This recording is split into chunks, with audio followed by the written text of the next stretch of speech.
current job is the Director of Army Legal Services, and as the Director of Army Legal Services I'm the senior uniformed lawyer in the Army, and I have approximately 100 lawyers working for me.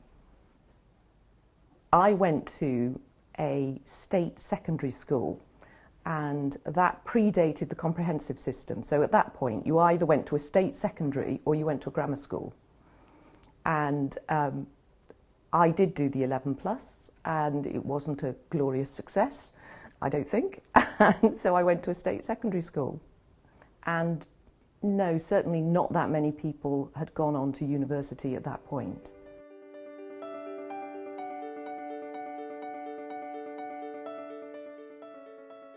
It gave me time to think a little bit about what I wanted to do for the future. I think if I'd done a law degree, I think I would have felt slightly trammelled. And one of the things that I've learnt over time is that I don't like being too constrained. And there's this awful moment, and again, I probably shouldn't say any of this, there's this awful moment when you're doing your degree when it dawns on you that you actually might have to earn a living.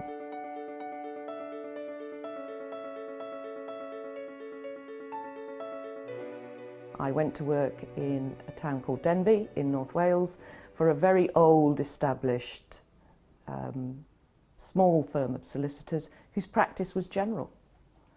Some of the old farmers would come in and say, I want to speak to a real lawyer when they saw a female or a woman, be it an article clerk or be it an assistant solicitor. I want to speak to a real lawyer, by which they meant a man.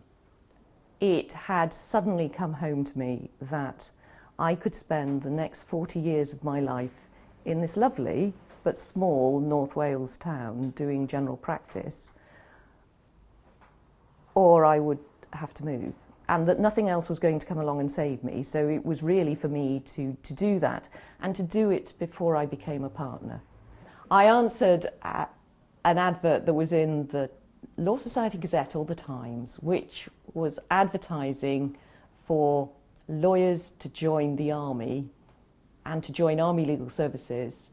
And part of the interesting aspect of the advert was that you would be both a lawyer and a uniformed officer, a commissioned officer.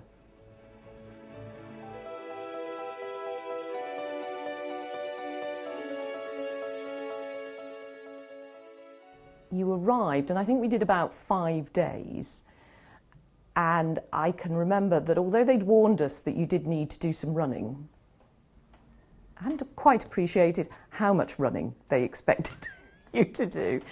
And within the 5 days we were sent off to Sandhurst for what was then called the Vicars and Tarts course, which was 4 weeks at Sandhurst. It was called the Vicars and Tarts course because it was actually the Professionally Qualified Officers course. And the Professionally Qualified Officers course was the course that they ran for doctors, lawyers and padres. It takes you out of your comfort zone, or what for many professionals would have been their comfort zone, and puts you straight into a hierarchical, very hierarchical organisation, and without some of the freedoms that you're used to.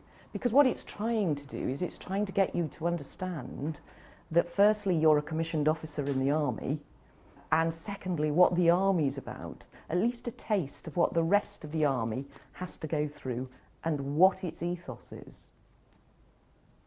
I started as a captain. I did an infantry attachment with an infantry battalion called the Queen's Lancashire Regiment for 3 months in Berlin, where I didn't do any law, and then I went into a divisional office advising the chain of command on largely discipline matters, so criminal law matters, and broadly employment law matters.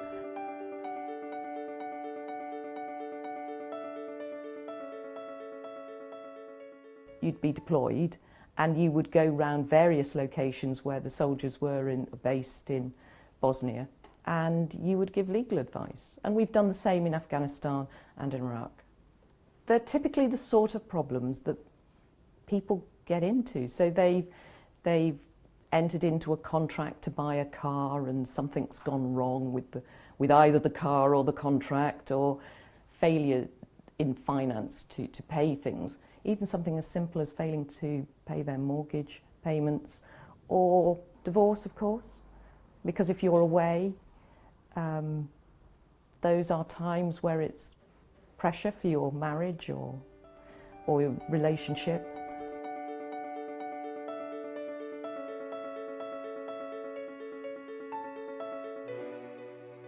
I think the first job I did as a Lieutenant Colonel was an international humanitarian law job, which was quite a big step up. But the main point about it was actually I went into the MOD, so I wasn't in uniform.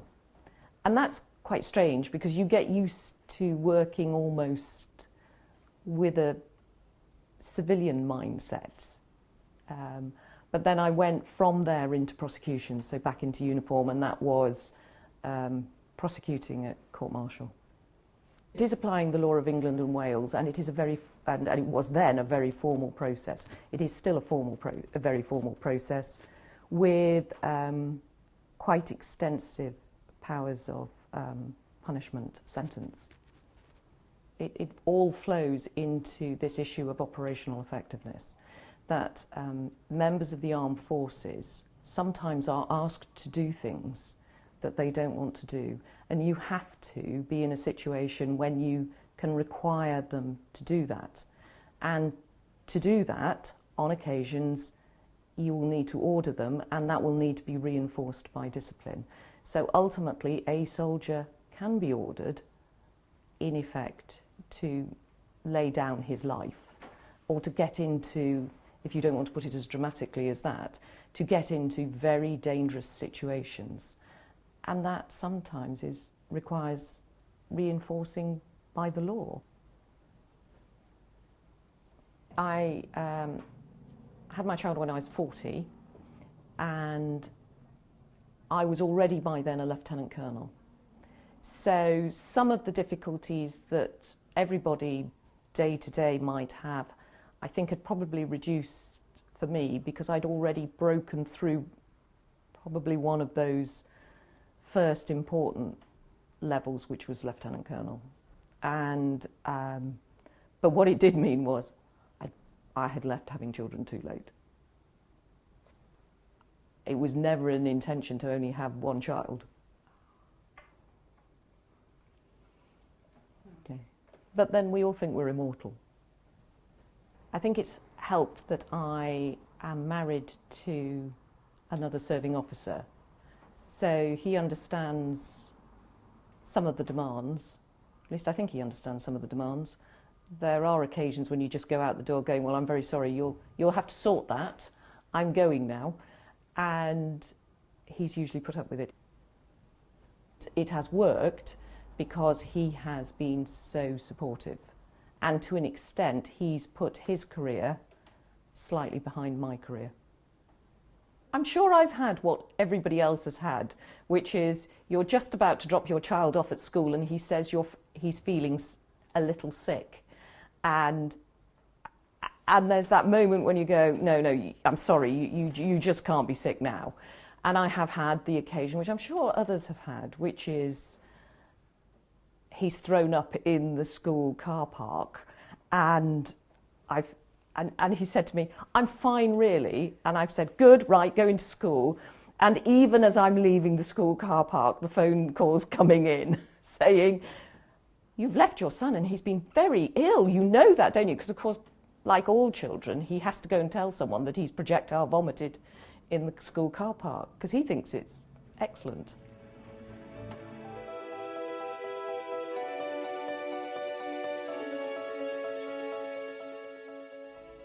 A lot of being able to get to the top is being able to stay there long enough to get to the top. Lots of much more talented people than me, male and female, have probably left before I left. And part of it is the ability to either the ability or the stamina and the wherewithal to just stay there. That's not terribly glamorous, but lots of people fall by the wayside.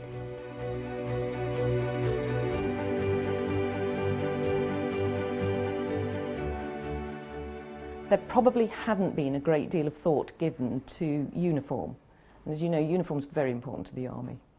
And one of the things that had to be done was, when you're a Major General, you have gold shoulder boards, which are effectively showing your rank.